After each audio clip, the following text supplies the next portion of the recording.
Let's just face it right now from the very beginning. Sometimes in life, things don't go the way we expect them to, do they? I found a story of a man who once reminisced, when I was a small boy growing up in Kansas, a friend of mine and I went fishing. And as we sat there in the warmth of the summer afternoon on a riverbank, we talked about what we wanted to do when we grew up.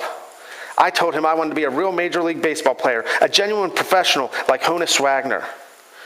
My friend said that he'd like to be president of the United States. Neither of us got our wish. The guy who remembered that was President Dwight D. Eisenhower. You see, things don't turn out as expected.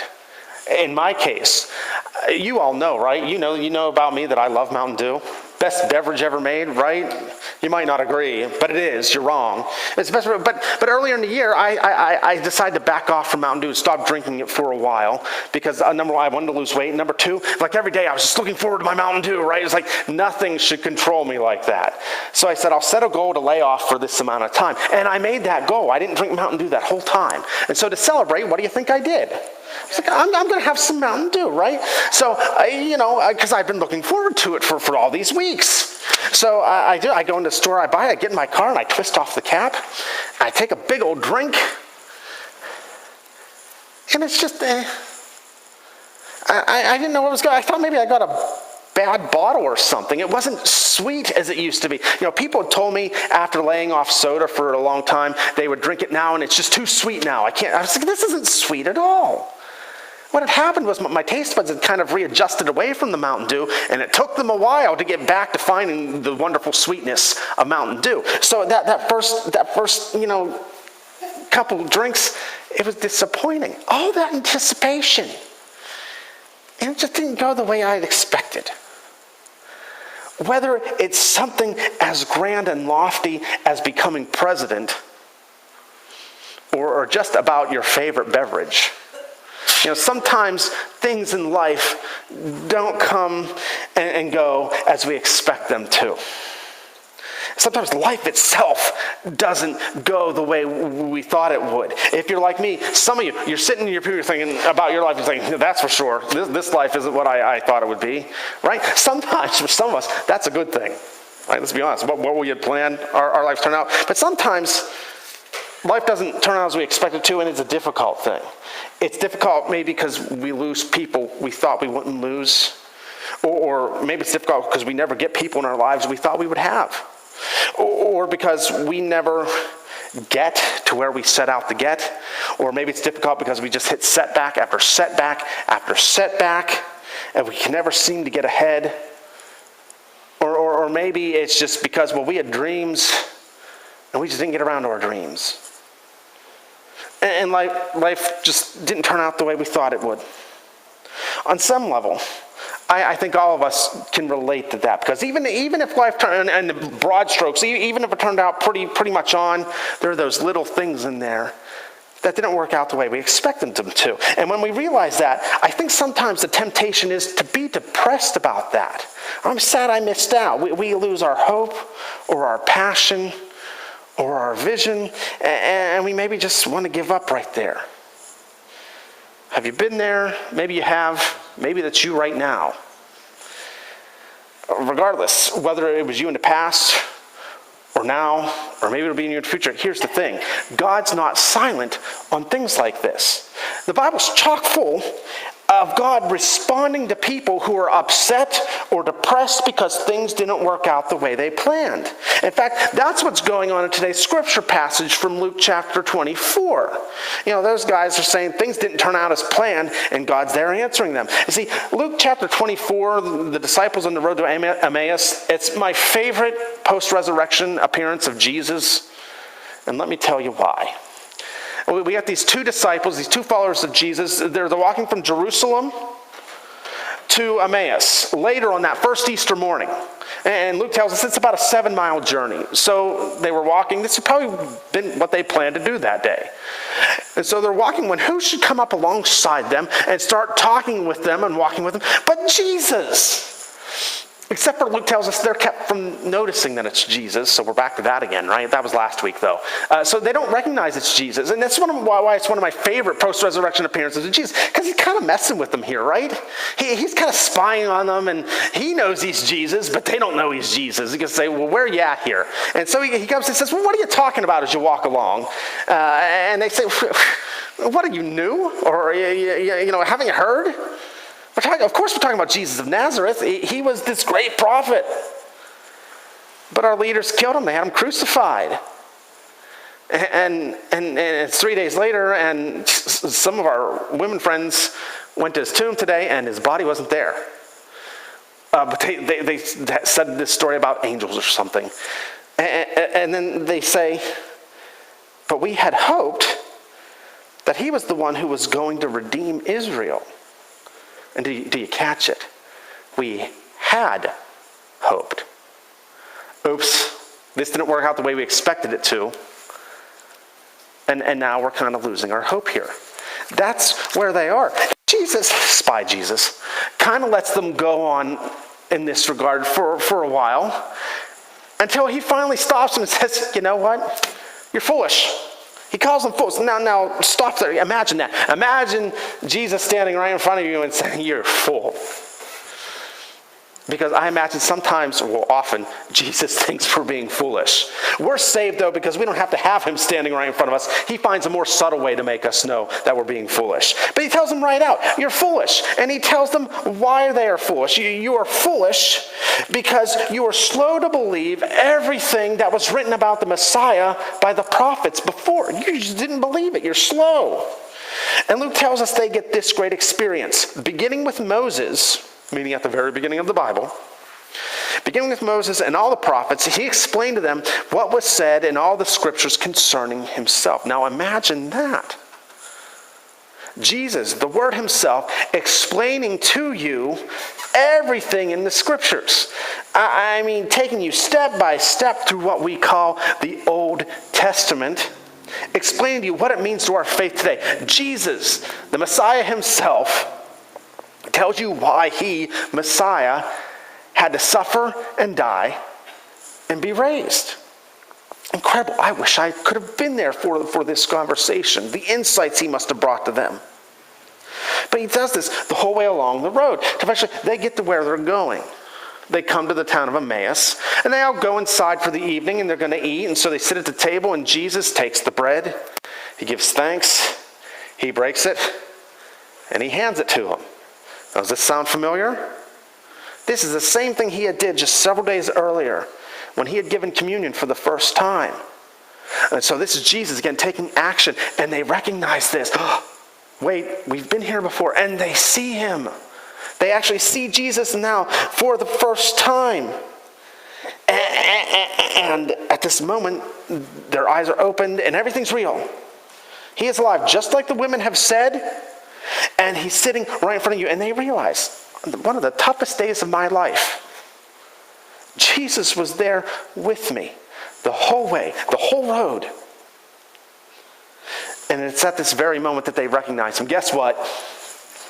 Jesus is gone. He disappears, and he leaves them to ponder, hey, what's going on? He leaves them to form some sort of response to this wonderful experience.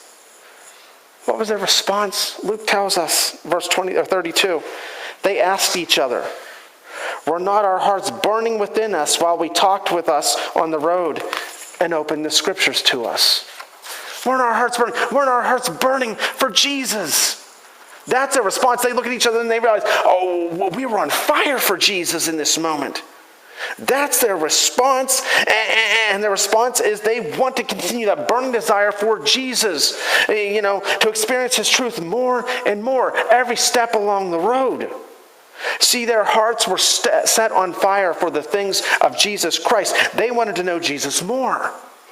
They wanted to know the truth of who he was from the scriptures more. They wanted to live their lives for him more. Their hearts burned for Jesus. They now know the resurrection truth. They now know Easter is real. The report of the empty tomb is real. And Jesus is alive, transforming the lives of everyone who follows him. Their hearts are burning for him. And so they say, weren't our hearts burning for Jesus? And that declaration that our hearts burn within us for Jesus, I hope that's a declaration every believer here today can make. My heart is burning for Jesus.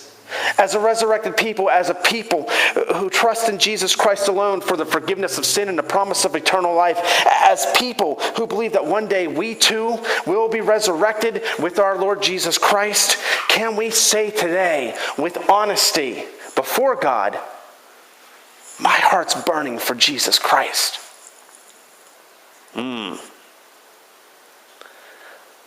That's a tough question. How do you do it? How do you keep your heart burning? Like those disciples had a burning heart on the road. Because we can start off burning bright for Jesus, can't we? But we can get waylaid by life real quick. So can we say today that our hearts are burning for Christ? How did the disciples do it? Let's take a look, because the answer is right in the passage we just reviewed there from Luke chapter 24. What was going on that fed this fire in their hearts for Jesus? Well, first off, they were communing with Jesus. They were talking to Jesus. That's prayer, ladies and gentlemen. That's all prayer is. All prayer is talking to Jesus. If you want your heart to keep burning for Jesus, you got to talk to him. It seems like a no-brainer, right? You got to talk to him, and you got to do it on a regular basis. I recently had someone tell me that prayer is pointless. There's no use in praying. And I guess that must be true if the point of your prayer is to go to God like he's some magic genie and expect him to give you whatever you ask. Because the moment God says, no, we're not doing it that way, well, then prayer becomes pointless. There's no reason to do it. But if you view prayer as talking to Jesus, as an opportunity to get to know Jesus, as an opportunity to seek Jesus' thoughts and feelings and ideas about the experience you are in right now, then prayer becomes all important. Prayer, talking intimately with Jesus, as the disciples did along the road to Emmaus, that will set your heart ablaze for him. If your heart's not burning for Jesus, maybe you need to pray. Maybe you need to get back to it. Second, their hearts were ablaze because they had spent time getting to know Jesus from the scriptures. That's actually what was going on in the road to Emmaus as Jesus took them through the Old Testament about himself. The scriptures came alive in their lives for the things of Jesus. So our question for us today, are our Bibles, are they just old books with stories? Or every time we open our Bibles, are we passionately going to God saying, God, show me who you are. Tell me more about you. Show me your glory. God, show me where my life doesn't line up with you. Show me who you are. See, the disciples' hearts were set on fire for Jesus because they had been seeking him in the scriptures. Likewise, we want our hearts to blaze for Jesus. We too must seek God in the scriptures. We have to dedicate ourselves. We have to be devoted to it. And there's something else we read in this passage today about hearts burning. See, when the disciples realized their hearts were burning for Jesus, they didn't want it to stop. They said, I got to feed that more. I got to keep feeding it. So what did they do? They went to find other believers so they could continue feeding that fire with other believers. Luke tells us that they got up at once. See, they didn't wait. They got up at once and went back to Jerusalem. They had just walked all that way. And they went back immediately. Even though it was nighttime, the road might have been dangerous, they went back. Why? Because they want to share with other believers what's going on. And they get back and they rejoin the other disciples there. And the other disciples are there telling their stories about the resurrected Jesus. And so the fire is flamed. It catches. It's like a forest fire. Did you ever think about a forest fire? When you get them, you don't just like turn around and the whole thing's ablaze. No, it starts with a spark that might ignite in some brush that's passed onto a tree, and then the tree passes it here and passes it there. Then all those trees pass it on. And that's what's going on here. The joy of knowing the resurrected Jesus Christ, they're all passing it on to each other, and it becomes this burning flame in their lives. If you want your heart to burn for Jesus, You got to join with the other believers, not as an obligation or as a chore or as a task, like, oh, it's Sunday again. Do I have to go with those people? I have another luncheon with those, all right, once a month. Don't make me do it more than once a month. Or they want me to give them my Saturday to help them sell stuff at a yard sale for our mission offering. I have to spend a whole Saturday with them?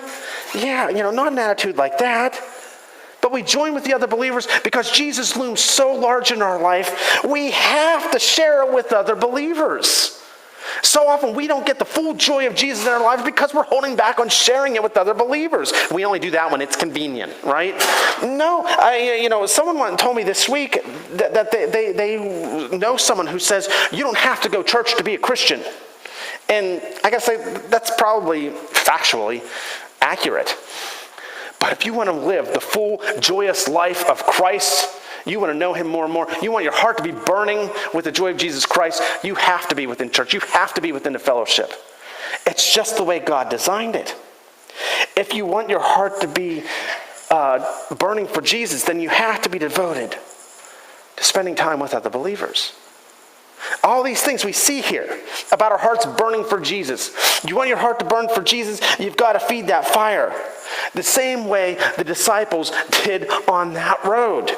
The question for you today is, are you feeding that fire? Are you doing what needs to be done to feed that fire? Or are we just letting it, let it burn? We let our hearts burn on autopilot, right? Except for, if that's what you're doing, you're going to go cold for Jesus real fast.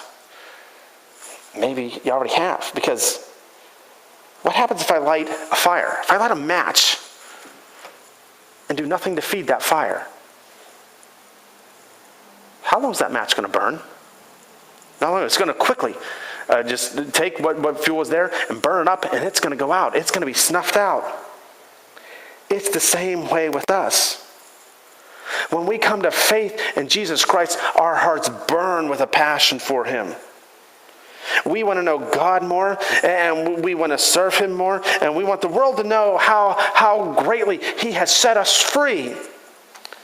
We're like the disciples right then on the road to Emmaus. But if we do nothing to feed that fire, if all we do is come and sit in the pew 2 or 3 hours a week at church because it's just what we do, that fire is going to get snuffed out.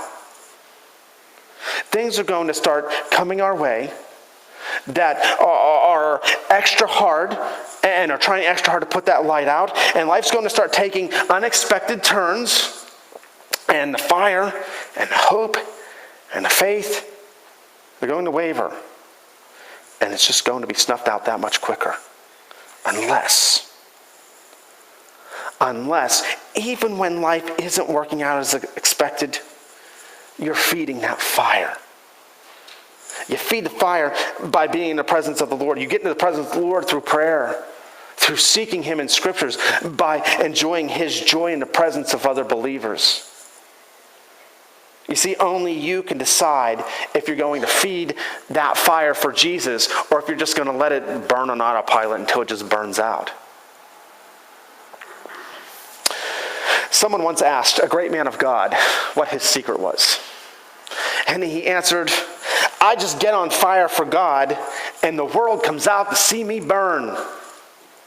It's true. But if you don't have the fire, if your faith is nothing but cold, dead icicles, no warmth, no heat, well, you're not going to inspire anybody to do anything. You can't, because you can't warm others when you've got no warmth of your own. The great pioneer missionary, David Livingstone, and you should look him up, he's a great guy, but he was a pioneer in the worldwide missionary movement. When he was a young man, he faced this issue.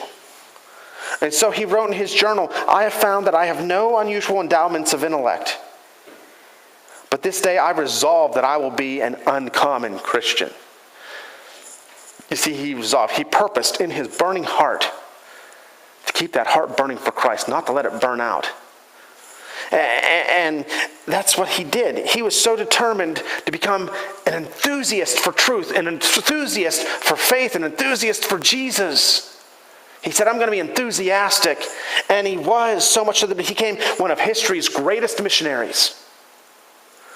All because he decided he was going to feed that burning heart for Christ. He wasn't going to let it go out. If you want to be on fire for Jesus, if you want other people to be inspired in faith, if you want them to be on fire for Jesus, then you have to decide to be enthusiastic about your faith. You have to be enthusiastic about Jesus. Some of us, we know family, friends who don't know Jesus, don't want anything to do with Jesus. And we're saying, why don't you want Jesus? And we know some of them are thinking, well, you don't seem to be very, very on fire for Jesus yourself. You may recall last fall when it started to get cold, we were having some issues with our furnace. The furnace would kick on, it would blow and blow and blow, and the pilot was lit, but it wouldn't light a larger fire within the furnace. And so even though the furnace kept blowing and blowing and blowing, it was just blowing cold air. Right? You remember this? Some of you remember coming into this building and you're just shivering. Because even though the furnace was running, the building was still cold. What good is a furnace when the fire goes out?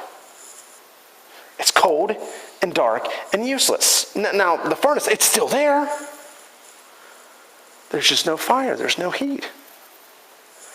And it's the same can be said of us. We don't take steps to keep our hearts burning for Jesus. We're still there. But are we glorifying God in any significant way? Well, if we haven't kept our hearts burning, the answer is no. That's why it's so vital that we take steps necessary to keep our hearts burning for Jesus. So the question for everybody here today is, how are you going to feed that fire for Jesus in your life every day? Because regardless of what situation you find yourself in, maybe it's a good situation, maybe it's a bad situation, how are you going to feed that fire for Jesus? Every day when you say, go to work, and you're among people who really don't care if you have a relationship with Jesus, how are you going to keep that fire burning? Every day when you are spending time with your friends and family, and maybe you're not spending time, maybe you're helping them, maybe you're serving them, you're doing stuff for them. But their primary concern isn't often where you are with Jesus. How are you going to keep that fire burning? What are you going to do when a relationship that's important to you goes off? Maybe it's with your kids or your grandkids or your spouse or your mother or your grandmother or a friend. How are you going to keep that fire in your heart burning for Jesus? How are you going to get to a place in your life so that no matter what is going on, you can say with honesty, yes, my heart burns for you, Jesus. Because often a heart burning for Jesus, it's the first thing to go when life goes in an unexpected direction. You better have a plan or a habit of seeking God in place before it happens. Billy Sunday. Anyone here recognize the name Billy Sunday? Some of you do. Billy Sunday was an evangelist at the start of the 20th century. And to put him in his place in history and also within our historical faith in this country, let me tell you, Billy Sunday is the evangelist who led the man to Christ, who would become an evangelist, and who would lead Billy Graham to Christ. So he was an important link in the history of faith in our country here today. But he once told a story of a well-known village atheist who was seen running vigorously to the site of a burning church building, along with everybody else in town, as they were running there to put the fire out back in the day when they would get the bucket brigade or whatever to try to douse the flames. And one of his neighbors saw him and remarked in amazement, "This is something new for you. I never saw you going to church before." And you know what the atheist's response was? "Well, this is something new for me. This is the first time I've seen a church on fire before." Yeah, not a whole lot of burning hearts for Jesus in that congregation. May that never be said of us at East Brady Baptist Church.